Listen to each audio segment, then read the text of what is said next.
बिस्मिल्लाहिर्रहमानिर्रहीम, अस्सलाम वालेकुम, वेलकम टू इन सेशन। मैं हूं आसमा चौधरी। नाजरीन, आज कल विकी लीक्स का बहुत ज्यादा चर्चा और विकी लीक्स के हवाले से जो लीकेजेस जो हैं वो सामने आई हैं, जिसमें बहुत से मुख्तलिफ ममालिक के सरबराहान के बारे में इंफॉर्मेशन भी दी गई। अमेरिकन जो एम्बेसडर्स हैं जो डिफरेंट कंट्रीज में मौजूद हैं, उनकी जो असेसमेंट थी, उनके जो मुशाहिदात थे, वो भी इस सिलसिले में सामने आए। लेकिन जब पाकिस्तान की हम बात करते हैं, टोटल तकरीबन 4800 जो हैं विकी लीक्स जो हैं पाकिस्तान के बारे में सामने आई हैं। और विकी लीक्स इस वक्त जो 2,51,856 हैं जो इस वक्त सामने आ चुकी हैं, लेकिन इनमें से ओवरऑल टोटल 9,000 के करीब जो विकी लीक्स हैं वो मंजर आम पर आ चुके हैं और बाकी का भी आने का सिलसिला जारी है। लेकिन खुसूसन जब हम पाकिस्तान के हवाले से बात करते हैं तो पाकिस्तानी सियासतदान जो वोट तो अवाम के नाम पर मांगते हैं, लेकिन जब इक्तदार में आते हैं या फिर अपोजिशन का हिस्सा होते हैं तो अपने दिल की और अपने बहुत से राज जो है अमेरिका के सामने बयान करते हैं, वो भी एक एम्बेसडर के सामने। और उनका हर एक की यही ख्वाहिश होती है, यही कोशिश होती है कि वो अमेरिका के वफादार हैं। आज के जो कुछ विकी लीक्स अहम है पाकिस्तान के बारे में इंकशाफात हैं वो आपकी खिदमत में पेश करते हैं। सदर ज़रदारी ने अमेरिकी सदर जो बाइडन को कहा कि उनके सामने खदशे का इजहार किया था कि फौज उन्हें इख्तियार से बेदखल कर सकती है।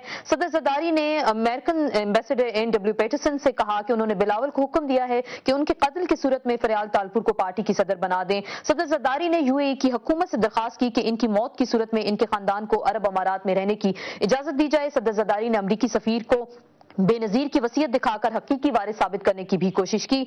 एन पैटरसन के मुताबिक सदर ज़रदारी ने चीफ जस्टिस इफ्तिखार चौधरी को गवर्नर बलोचिस्तान बनाने की कोशिश भी की। अमेरिकन एम्बेसडर के मुताबिक चौधरियों ने मुशर्रफ डील की मुखालफत भी की थी।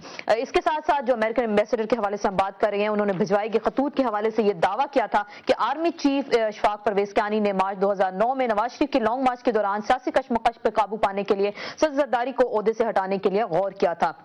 जनरल कियानी ने आसिफ ज़रदारी को जलावतन करने पर भी गौर किया। जनरल कियानी ने अमरीकी सफीर को आगाह किया कि कोर कमांडर्स में कॉन्फ्रेंस में भी आसिफ अली ज़रदारी को मुबैना करप्शन के बायस पसंद नहीं करते। जनरल कियानी का यह भी कहना था कि सदर ज़रदारी की जगह एएनपी के सदर असफंद यारवली को सदर बनाया जा सकता है, जबकि वजीर आजम यूसुफ रज़ा गिलानी को तब्दील नहीं किया जाना चाहिए। जनरल कियानी ने कहा कि वो इख्तियार पर कब्जे का कोई इरादा नहीं रखते। आर्मी चीफ ने अमरीकी सफीर से हंगामी मुलाकात में कहा था कि इन्हें आसिफ ज़रदारी पसंद नहीं, जबकि वो नवाज शरीफ पर भरोसा नहीं कर सकते, इसलिए नवाज शरीफ को वो इख्तियार में देखना भी नहीं चाहते। ISI के सरबराह अहमद शुजा पाशा ने अमेरिका को बताया कि ज़रदारी बदउनवान है। नवाज शरीफ ने कहा कि बज़ाहिर अमरीकी मुखालफत के बावजूद वो अमेरिका के हामी हैं। नवाज शरीफ ने यह भी कहा कि अमेरिका ने जनरल कियानी को आर्मी चीफ बनाकर बहुत अच्छा काम किया है। पाकिस्तानी सफारतकार के मुताबिक शाही खानदान में शरीफ खानदान से ताल्लुक रखने वाली लड़की की शादी के बाद नवाज शरीफ शाही खानदान का हिस्सा बन चुके हैं। मुशर्रफ ने यह भी कहा कि मौलाना फजल रहमान काबिल एतमाद हैं, इन्हें इंतखाबात के बाद हुकूमत में शामिल होना पड़ेगा। नवंबर 2007 में मौलाना फजल रहमान ने एन पैटरसन से दरखास्त की कि इन्हें पाकिस्तान का वजीर आजम बना दिया जाए। मौलाना अब्दुल गफूर हैदरी ने कहा था कि पाकिस्तान में तमाम सियासतदान अमेरिका की हिमायत से ही इख्तियार में आते हैं। पार्लियामेंट में उन्होंने कहा कि बहुत से वोट बिकने के लिए तैयार हैं।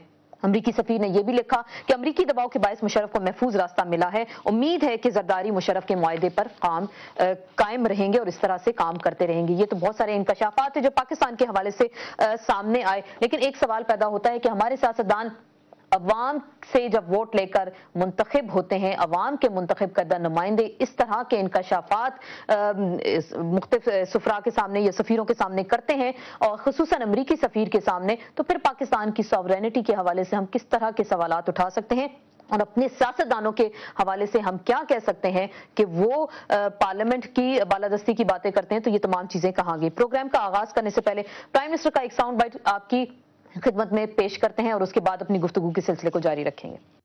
आप लीक से ऊपर डिपेंड ना करें, तो ये है ही गलत। मतलब ये इसको मैं ट्रस्ट ही नहीं करता। मैं कहता हूँ कि इसकी ये ऑथेंटिक नहीं है। ये जिसको आप ट्रस्ट कर रहे हैं ये ऑथेंटिक नहीं है। ठीक। हमने तो पहले दिन से उसको माना ही नहीं। पहले भी आई थी विकी लीक्स। मंडल ने आपको ये कहा, अमेरिकन एम्बेसडर आपको मिले भी हैं विकी लीक्स के बाद आके? नहीं, विकी लीक्स के लिए नहीं मिले, वो मुझे वैसे मिलने आए। मतलब जिक्र नहीं किया उन्होंने विकी लीक्स? मैंने जिक्र किया। फिर मैंने कहा आपको ज्यादा रिस्पॉन्सिबल होना चाहिए। जी नाज़रीन, आपने देखा कि प्राइम मिनिस्टर ने खुसूसी गुफ्तगू के दौरान कहा कि वो विकी लीक्स पर यकीन नहीं करते और ये इनमें कोई हकाइक जो हैं जो बातें की गई हैं वो ठीक नहीं है। अपनी गुफ्तगू का आगाज करेंगे, लेकिन यहाँ लेंगे एक ब्रेक और ब्रेक के बाद आपके सामने दोबारा हाजिर होंगे अपने मौजूद मेहमानों के साथ।